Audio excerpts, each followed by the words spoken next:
High guys, good morning, welcome to another mini blog. আশা করি তোমরা সবাই সুস্থ আছো, ভালো আছো। তো আজকে দিনটা ছিল 30th of May, আর অনেক দিন বাদেই আমি ব্লগ দিচ্ছি। আবার আমি বেরিয়েছিলাম একটু মা বাবার সাথেই আজকে বিকেলবেলা।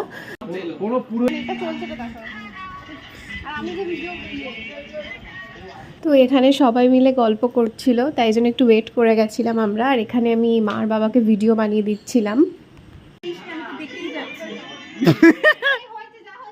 তো আমার দাদা আজকে সবাইকে ট্রিট দিয়েছিল ঘটি গরমের। তো এই ভিডিওটা আমার দাদা দেখলে আমি ভীষণ কেস খাবো, আমি বুঝতেই পারছি, কারণ ব্লগে নিতে বারণ করেছিল, বাট আমি তাও অ্যাড করে দিয়েছি ক্লিপসটা। তো এটা হচ্ছে আমার একটা কাকিমা। তো তারপরে গেছিলাম আমরা হচ্ছে একটা আন্টির বাড়িতে। তো ওনার শরীর খারাপ ছিল, তাই জন্য ওনাকে দেখতে গেছিলাম। তারপর আমরা গেছিলাম চন্দননগর স্ট্যান্ডে। তো এখানে মা দেখতেই পাচ্ছ বক বক করছে, কারণ আমার উপর রেগে গেছিলো। তো আজকের জন্য টাটা সবাইকে।